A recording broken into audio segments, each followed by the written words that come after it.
Topik kita pada hari ini yaitu kepemimpinan dan budaya organisasi. Halo semuanya, nama aku Noviani Fitri Nabila dan Nanda Cahyani Lucia. Sebelum kita masuk ke pembahasannya, teman-teman udah pada tahu sejauh mana sih tentang kepemimpinan dan budaya organisasi? Untuk kepemimpinan, hari ini aku akan membahas mengenai konsep kepemimpinan, pendekatan kepemimpinan, dan juga prinsipal leadership. Tapi apa sih itu kepemimpinan? Ada banyak sekali arti dan definisi yang luas mengenai kepemimpinan.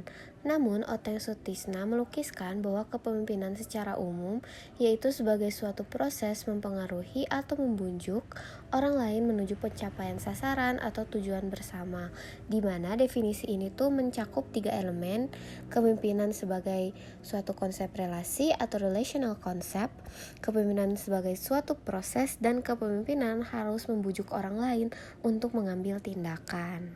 Selanjutnya, kita ada beberapa pendekatan dalam mempelajari kepemimpinan. Yang pertama adalah pendekatan sifat atau trait approach, di mana kepemimpinan ini dilihat sebagai kondisi yang dikarenakan faktor keturunan, yang menekankan bahwa kepemimpinan itu tidak bisa dilatih tetapi merupakan bakat dari keturunan, sehingga pendekatan ini mengasumsikan bahwa yang layak menjadi pemimpin adalah mereka yang berasal dari keturunan pemimpin juga. Namun, melihat dari pendekatan ini, ada karakteristik yang dapat dilihat pada seseorang yang mempunyai bakat sebagai pemimpin. Hal ini dicirikan dalam 3 hal, yaitu pertama, ciri fisiknya dapat dilihat pada bentuk fisik, berat badan, dan juga penampilannya. Untuk yang kedua yaitu ciri minat berupa intelijensi dan juga kecakapannya dalam berbicara, serta yang ketiga adalah ciri kepribadiannya berupa ekstrovert, orang yang percaya diri dan konservatif. Pendekatan yang kedua yaitu pendekatan perilaku atau behavioral approach, merupakan melihat kepemimpinan sebagai suatu perilaku yang bisa diamati dan dipelajari, sehingga kepemimpinan bukan suatu hal yang disebabkan oleh faktor keturunan semata, tetapi lebih pada hasil suatu pendidikan. Para ahli kepemimpinan perilaku berusaha untuk melihat bahwa perilaku kepemimpinan seperti apa yang dapat mempengaruhi perilaku bawahan atau staf supaya mereka memiliki produktivitas kepuasan yang tinggi. Adapun orientasi analisis perilaku ini dikembangkan pada 2 hal, yaitu orientasi hubungan pemimpin dengan bawahan dan juga orientasi tugas yang harus dilakukan untuk mencapai tujuan organisasi.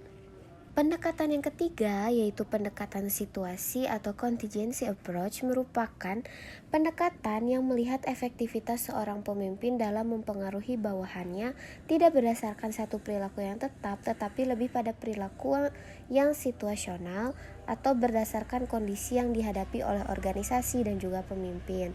Nah, perilaku pemimpin ini tuh muncul sebagai reaksi seseorang terhadap lingkungannya. Ada beberapa faktor situasional yang berpengaruh pada gaya kepemimpinan, bisa jadi karena kompleksitas tugas yang harus diselesaikan, jenis pekerjaannya itu apakah bersifat rutin atau inovatif, juga bentuk dan sifat teknologi yang digunakan, persepsi yang dibutuhkan ketika menduduki jabatan yang lebih tinggi, norma-norma yang dianut oleh kelompok kerjanya, dan masih banyak hal lainnya. Pendekatan keempat yaitu pendekatan kepahlawanan atau heroic approach, merupakan melihat kepemimpinan sebagai upaya untuk mengelola berbagai makna atau pengertian daripada sebagai proses mempengaruhi orang lain untuk melakukan suatu hal untuk mencapai tujuan organisasi. Beberapa teori dalam pendekatan baru ini tuh ada kepemimpinan mentransformasi atau transforming leadership, kepemimpinan transformasi atau transformational leadership, kepemimpinan karismatik atau charismatic leadership, dan yang terakhir kepemimpinan visioner atau visionary leadership. Last but not least, kita ada pendekatan dispersed leadership yang lebih melihat kepemimpinan sebagai aktivitas yang tersebar, bukan terpusat dalam suatu keformalan yang dibuat dalam memimpin. Kepemimpinan yang lebih tepat sebagai suatu yang tersebar di dalam organisasi daripada suatu model heroik. Kita bergeser ke principal leadership atau kepemimpinan kepala sekolah. Kepemimpinan itu kan memang ada dimanapun dan kapanpun ya selama organisasi berdiri. Nah, sama halnya dengan kepemimpinan di suatu pendidikan ataupun lembaga ataupun instansi pendidikan yang sering dirujuk sebagai kepala sekolah. Tapi apa sih sebenarnya principal leadership ini? Jadi, principal leadership merujuk pada gaya kepemimpinan yang dijalankan oleh kepala sekolah dalam menjalankan tugas-tugasnya, termasuk mengelola sekolah, mengarahkan guru dan staf, serta menciptakan lingkungan belajar yang kondusif untuk siswanya. Lalu ada budaya sekolah. Yang pertama ada pengertian budaya organisasi sekolah. Sebelum ke pengertiannya, kita harus tahu dulu budaya sekolahnya. Nah, jadi budaya sekolah ini tuh penting untuk bisa menjadi pemerhati para pengelola dan juga pendidikan, karena budaya sekolah ini tuh dipandang sebagai hal yang mendasar dalam kemampuan sekolah untuk bisa membangkitkan dan juga mempertahankan peningkatan mutu atau kualitas sekolah. Lalu ada pengertian budaya organisasi sekolah.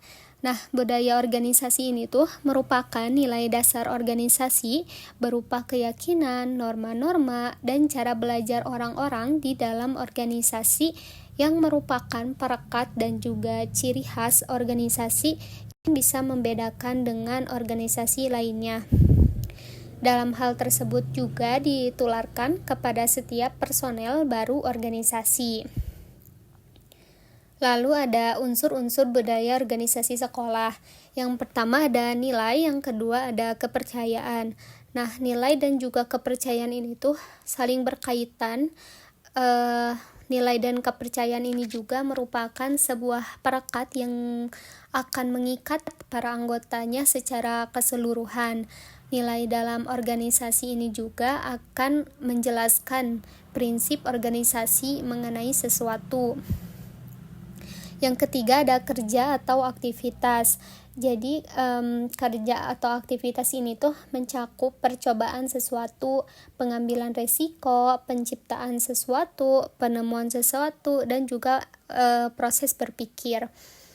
Yang keempat ada ritual. Ritual ini juga ritual dan upacara-upacara ini tuh sama, saling berkaitan satu sama lain gitu, karena ritual dan juga upacara ini tuh ditata secara sistematik dan diprogramkan secara rutin dalam suatu budaya. Yang terakhir ada objek-objek budaya. Objek-objek budaya ini tuh adalah sebuah simbol-simbol yang memberitahu kepada kita mengenai budaya melalui aktivitas, kata-kata, benda, kejadian, atau perilaku. Objek budaya ini juga dibuat oleh keberadaan manusia. Lalu Stein menggambarkan adanya unsur budaya organisasi ini tuh, yang pertama ada artipak. Artipak ini tuh adalah sesuatu yang dimodifikasi oleh manusia untuk bisa mencapai tujuan tertentu. Nah, artipak ini juga merupakan hal yang paling mudah terlihat dan juga ditangkap saat kita memasuki sebuah organisasi, karena berhubungan dengan apa yang kita lihat, kita dengar, dan kita rasakan saat berada di dalamnya. Unsur artipak ini juga adalah sebuah struktur dan juga proses organisasi yang terjadi dalam keseharian. Yang kedua ada exposed values, yaitu nilai-nilai yang didukung oleh organisasi, meliputi strategi, tujuan, dan filosofi dasar organisasi. Dan yang terakhir ada basic underlying assumptions, yaitu sebuah asumsi-asumsi yang tersirat yang dipegang bersama oleh setiap anggota organisasi dan menjadi dasar pijakan.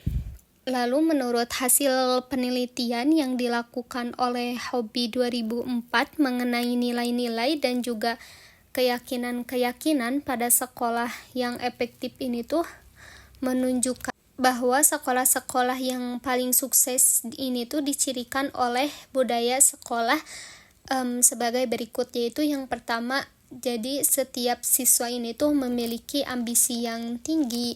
Lalu yang kedua ada meletakkan kenyamanan siswa satu tingkat di atas kenyamanan staf. Yang ketiga ada fokus pada kapabilitas dan pembelajaran input untuk bisa meningkatkan lulus. Yang keempat ada mengembangkan akuntabilitas guru-guru terhadap sekolah dan mempromosikan tim kerja dan saling belajar satu sama lain.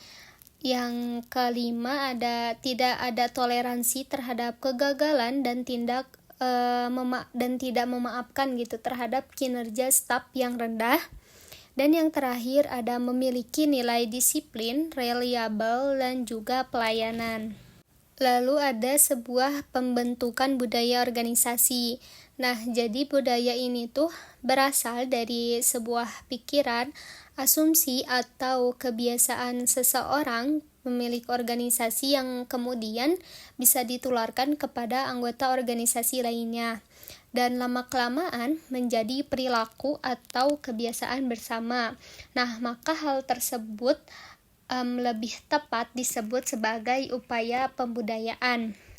Pada mulanya, budaya organisasi ini tuh adalah hanya dimiliki oleh pendiri organisasi yang kemudian ditularkan kepada semua personel organisasi.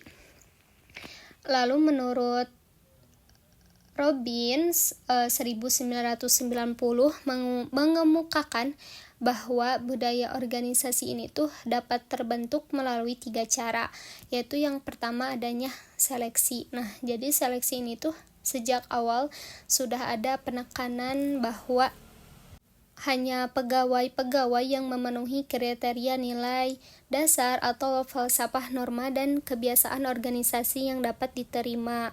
Yang kedua ada sosialisasi, yaitu penanaman norma-norma yang ditetapkan organisasi dapat dilakukan dengan cara membicarakannya dalam rapat-rapat, pertemuan-pertemuan lain, atau bahkan dengan alat media khusus. Yang terakhir ada manajemen puncak. Nah, jadi pimpinan ini tuh menjadi pendorong kuat bagi tumbuhnya perilaku bawahan. Pimpinan juga mesti menetapkan norma-norma perilaku yang dapat diikuti bawahannya. Lalu ada Hodge and Anthony 1988 menyebutkan 4 tahapan pembentukan budaya organisasi, yaitu yang pertama ada dependence, yang kedua ada confrontation, yang ketiga ada creativity atau stability, yang terakhir ada survival growth atau isu. Lebih jauh, Osborne dan juga Plastik 2000 tuh mengemukakan adanya 3 pendekatan untuk bisa mengubah budaya. Yang pertama ada mengubah budaya baru, yaitu menciptakan pengalaman baru. Yang kedua adanya menyentuh perasaan, yaitu dengan mengembangkan permufakatan baru. Dan yang terakhir ada mengubah pikiran, yaitu dengan mengembangkan model mental baru. Jadi pengalaman orang dalam organisasi ini tuh akan membentuk dan juga membentuk kembali diri mereka, sehingga pada akhirnya akan membentuk komitmen emosional dan juga model mental yang berakar amat dalam menjadi paradigma yang membimbing perilaku setiap orang. Untuk bisa menciptakan budaya baru, maka pegawai ini tuh harus diyakinkan untuk bisa melepaskan komitmen namanya dan mengembangkan perangkat komitmen baru dan berbeda. Alat untuk bisa mengubah hal tersebut tuh Osborne dan Plastik 2000 tuh yang pertama mengemukakan adanya simbol baru, yaitu mengomunikasikan pada tingkat paling inti dari budaya yang ingin dibangun. Yang kedua ada kriteria baru, yaitu menciptakan artefak budaya baru, tonggak yang membantu mengikat para pegawai bersama pada seperangkat nilai, harapan, keinginan, dan juga impian bersama.